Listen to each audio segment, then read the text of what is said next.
Guía existencialista para la muerte, el universo y la nada, por Gary Cox, 2017. 20.0. La muerte. Se dice que lo terrible no es la muerte, sino morir. Henry Fielding, Amelia, página 103. Existen 1.000.000 de formas de morir, pero desde el punto de vista existencial la muerte solo tiene dos caras. Está la muerte que experimentamos, la muerte del otro, tan dolorosa y emocionalmente abrumadora cuando se trata de la muerte de alguien significativo, y está la muerte que no experimentamos, la nuestra propia, que aún así causa miedo y atormenta los pensamientos de mucha gente. Algunas personas viven casi constantemente atormentadas por su miedo a la muerte, y algunas incluso están preparadas para hablar al respecto. Samuel Johnson admitió tener un miedo terrible a su propia muerte, a su propia agonía, mientras que Thomas de Kinsey, en Confesiones de un inglés comedor de opio, cuenta cómo incluso los días de verano más espléndidos y animados le inducían el pensamiento de la muerte. La prodigalidad exuberante y desenfrenada de la vida, como es natural, impone con mayor fuerza a la conciencia la idea antagónica de la muerte y la esterilidad invernal de la tumba. Confesiones de un inglés comedor de opio, pp. 133-134. La novela de Philip Roth, Elegía, es el relato inquietantemente objetivo acerca de un hombre anciano que afronta la irremediable debilidad de su salud y la cruda realidad de que solo puede esperar el olvido. La preocupación de Lev Tolstoy por la muerte y el sentido de la mortalidad queda reflejada en su gran novela Anna Karenina, especialmente en los pensamientos y miedos de Liobin, un personaje íntimamente inspirado en el propio Tolstoy. Liobin está presente en el lecho de muerte de su hermano Nikolai. Tolstoy describe la muerte lenta y agónica de Nikolai con un escalofriante detalle existencial. Es una de las escenas más conmovedoras y desconcertantes de la literatura, a pesar de ser un relato brutalmente sincero de una agonía corriente y cotidiana. Los padecimientos, cada vez más intensos, iban teniendo sus consecuencias y preparándole para la muerte. No había postura en que el dolor no le agobiara, no había instante en que se olvidara del dolor, no había parte o miembro de su cuerpo que no le doliera y torturara. Los recuerdos, las impresiones, los pensamientos de ese cuerpo despertaban en él la misma hostilidad que el cuerpo mismo. Ver a otras personas, oírlas, incluso sus mismos recuerdos, todo era para él motivo de tormento. Los que le rodeaban así lo sentían y, sin proponérselo, renunciaban a moverse libremente, a hablar, o a expresar sus deseos ante él.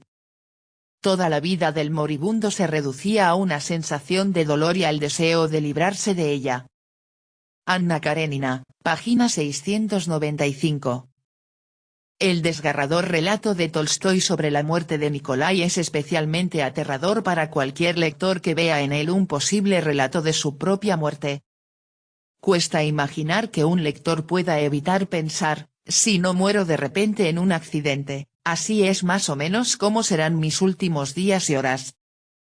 Alcanzaré un nivel de sufrimiento físico y mental mucho más intenso que cualquier enfermedad o resaca que haya experimentado nunca.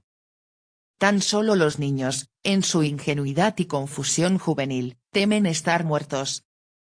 Lo que yo temo es el terrible proceso de morir. Tener que esforzarme tanto en alcanzar el olvido cuando me siento tan mal. Pero también hay muchas personas que no ven en el relato de Tolstoy más que la muerte de Nikolai, y no la suya propia. TV escribe. Se le teme al dolor, a la agonía, a la incomodidad. Y al olvido, a saber que llega a la privación. El dolor puede ser reducido con drogas. Gary Cox escribe. Sorprendentemente, los hay que afirman no pensar nunca seriamente en su propia mortalidad. ¿Qué podemos pensar de ellos los filósofos, los existencialistas y las almas melancólicas? ¿Están mintiendo, o son increíblemente obtusos? Si de verdad no piensan nunca seriamente en su propia muerte, desde luego tienen mucha suerte, ya que están exentos del peso de la morbosidad que recae en cualquier persona promedio.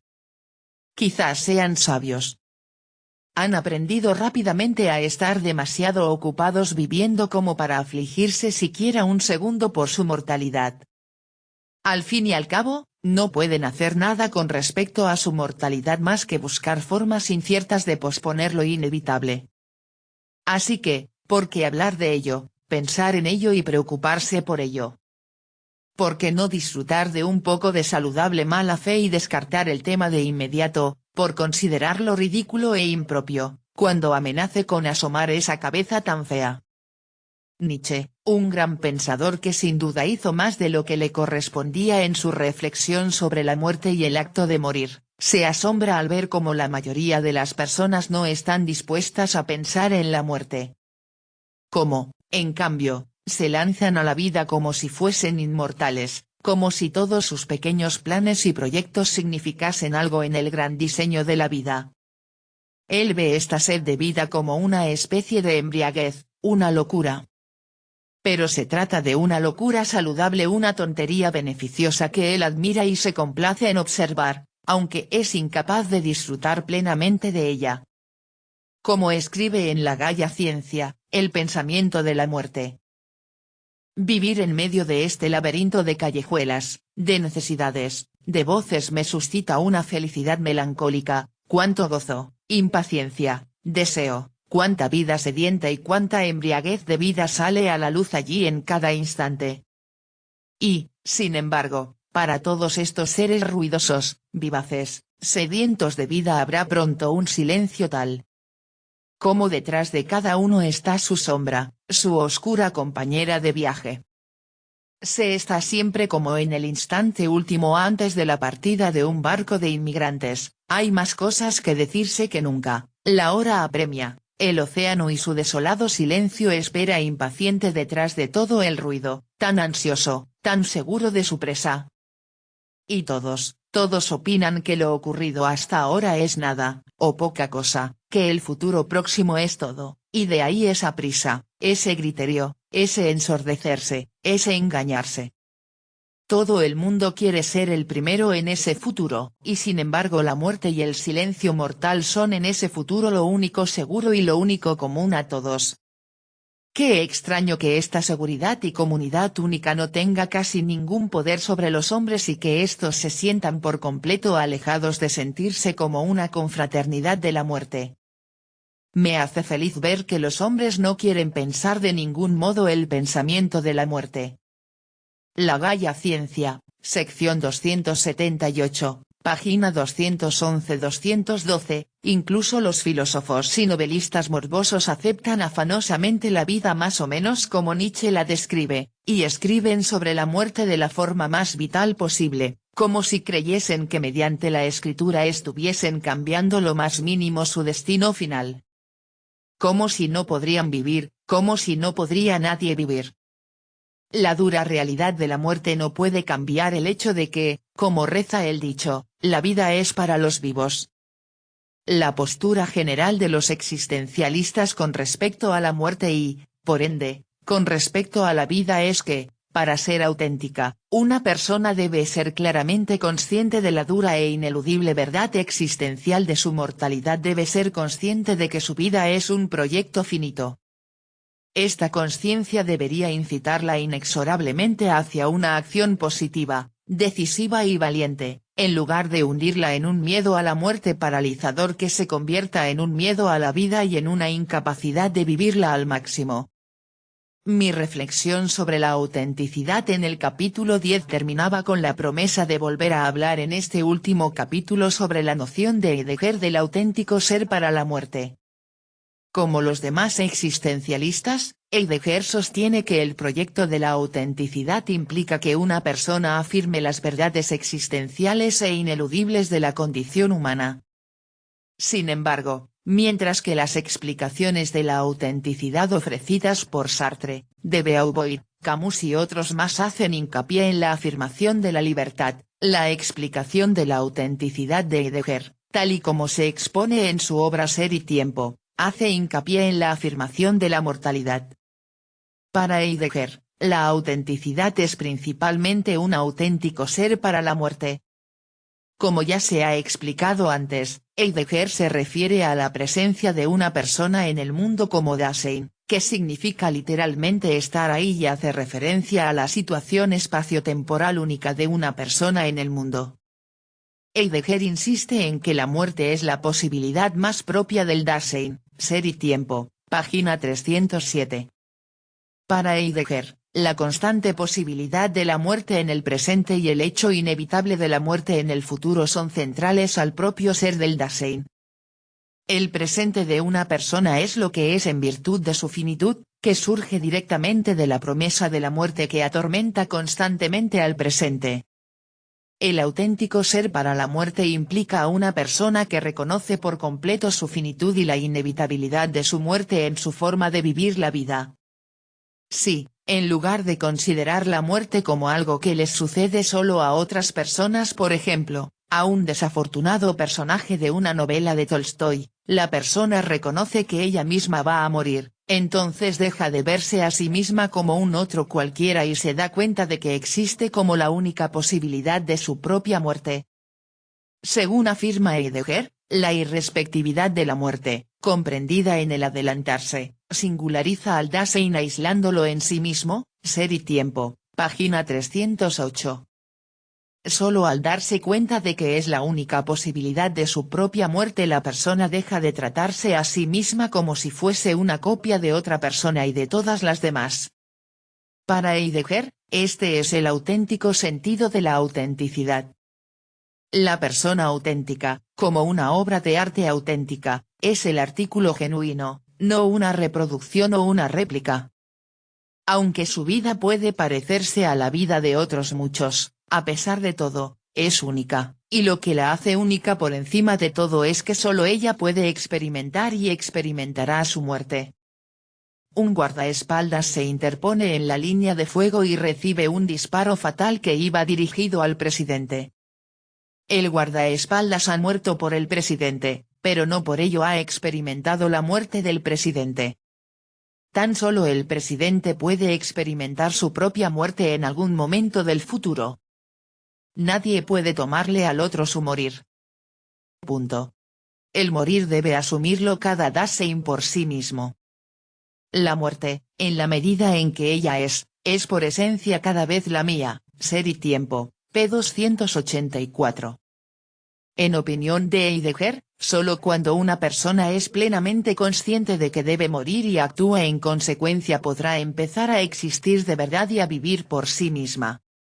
Al asumir la responsabilidad de su propia muerte, asume la responsabilidad de su vida y la forma en la que elige vivirla. Para Heidegger, comprender y asumir de verdad la mortalidad equivale a superar la mala fe. Este punto de vista coincide con la afirmación que todo existencialista sostiene de manera directa o indirecta, según la cual la autenticidad implica vivir sin arrepentirse. Si la afirmación positiva de la libertad exige que una persona asuma su vida entera sin arrepentirse, se desprende que también deberá afirmar su mortalidad. Esto no significa que deba alegrarse del pronóstico de la muerte, el pensamiento del suicidio es un poderoso medio de consuelo, con él se logra soportar más de una mala noche. Nietzsche, Más allá del bien y del mal, sección 157, página 135-, pero sí significa que debe reconocer la finitud de su vida y las implicaciones que esto tiene en su forma de vivir la vida. Nietzsche ideó el concepto del Übermensch, superhombre, ideal. Un superhombre se crea a sí mismo, es la fuente de sus propios valores. Ha alcanzado la autenticidad y la grandeza de espíritu verdadera al superarse a sí mismo y al superar todos sus arrepentimientos. Una característica clave del superhombre de Nietzsche es el reconocimiento y aceptación de su propia mortalidad. El superhombre es una persona que, a pesar de ser plenamente consciente de su mortalidad, no se paraliza de miedo al pensar en ella. No deja que su miedo a la muerte le impida asumir ciertos riesgos y vivir la vida al máximo. TV escribe: vas a morir, voy a morir, indefectiblemente. Y no sabemos en qué instante. Eso, es inevitable y el temor ocasionado por ese instante, es un desperdicio, nada corrige. ¿Cómo sé que voy a morir, para qué el miedo? Ahora, también, si sé que voy a morir, sería una locura cometer atrocidades y andar provocando problemas. Aceptar o no aceptar que la muerte ocurrirá, es irrelevante y dedicar análisis sesudos a eso, también es irrelevante porque la vida no se detiene. El miedo está en saber que se ha de morir, cuando se entra en ese trance, de la fragmentación. Y estar consciente de eso, puede provocar ansiedad. ¿Quién se resigna a vivir o a morir? Si reniega de vivir, es simple, porque puede dejar de alimentarse o acelera el proceso. Gary Cox escribe. Simone de Beauvoir, que asumió muchos riesgos en su vida, sobre todo durante la ocupación alemana en Francia, sostiene que esta actitud hacia la muerte es una característica esencial de la persona aventurera que valora la afirmación de su libertad por encima de la tímida supervivencia. Su muerte en sí no es un mal, puesto que es un hombre solo en la medida en que es mortal, debe asumirlo como el límite natural de su vida, como el riesgo implícito en cada paso, para una moral de la ambigüedad, página 82. Aunque los pensamientos de Heidegger sobre la afirmación de la mortalidad coinciden con los pensamientos de Beauvoir y Sartre sobre la afirmación de la libertad, esto no quita que Sartre se oponga al concepto del ser para la muerte que constituye el núcleo de la teoría de la autenticidad de Heidegger. Merece la pena explorar este punto, ya que aporta nuevas perspectivas sobre el fenómeno de la muerte. Sartre, sin duda, concuerda con Heidegger en que aceptar la finitud de la vida da pie a la acción auténtica. Está de acuerdo con Heidegger en que una persona que acepta su finitud tiene la motivación de comprometerse con valentía a una forma de proceder, en lugar de contenerse en una supervivencia cobarde y, a fin de cuentas, inútil. También concuerda en que aceptar la finitud inspira a una persona a rechazar la mediocridad, lo que Heidegger denomina la cotidianidad, en aras de ser todo lo que puede ser. Sartre, sin embargo, no está de acuerdo con Heidegger en que la muerte es la posibilidad más propia de una persona, la posibilidad que más le pertenece. En cambio, Sartre afirma que la muerte no es, en absoluto, una de las posibilidades de una persona. Al ser el límite absoluto de todas las posibilidades de una persona, no es en sí misma una posibilidad. Sartre insiste en que una persona no experimenta su propia muerte, ya que la muerte propia no es un acontecimiento que se pueda experimentar. Desde el punto de vista de la persona, no padece la muerte. ¿Cómo podría hacerlo, si la muerte supone la completa destrucción de su punto de vista? En un sentido estricto, la muerte solo les sucede a los demás. ¿Tan solo la muerte de otras personas es un acontecimiento de mi vida, al igual que mi muerte solo puede ser un acontecimiento de la vida de los que me sobrevivan? Al reflexionar sobre un grave accidente de ciclismo que casi acaba con su vida, Simone de Beauvoir escribe, tuve una experiencia cercana a la muerte. Teniendo en cuenta el terror que siempre me había suscitado la muerte, haber estado tan cerca de ella constituía un acontecimiento muy significativo. Podría no haber flaqueado nunca más. Me dije a mí misma, y de repente el hecho de morir parecía totalmente desproporcionado. Punto. En el sentido más literal y preciso, la muerte no es nada. Una persona nunca está muerta, ya no hay persona para sostener el concepto de muerte. Sentí que por fin había exorcizado mis miedos en este aspecto. La plenitud de la vida, página 497. Sartre y de Beauvoir seguramente tengan bastante razón en que la muerte propia no es un acontecimiento en la vida de una persona y que, por lo tanto, es irracional temer a la muerte. Sin embargo, como ya se ha mencionado, no es la muerte en sí lo que la gente teme, sino la agonía física y mental del proceso de morir. Está claro que ni siquiera un enfermo en estado terminal sabe con seguridad y en cada momento que está a punto de morirse, ya que puede que se acabe recuperando. Pero, sin duda, tiene que saber cuándo ha entrado en los últimos estadios de la enfermedad terminal. Debe llegar un punto en el que el enfermo acepte que ya no queda ninguna esperanza de recuperación ni de volver a tener una salud o una calidad de vida razonables que, como suele decirse, es tan solo cuestión de tiempo. El Nikolái de Tolstói esperaba recuperarse de lo que generalmente se consideraba una enfermedad terminal, incluso cuando ésta estaba muy avanzada.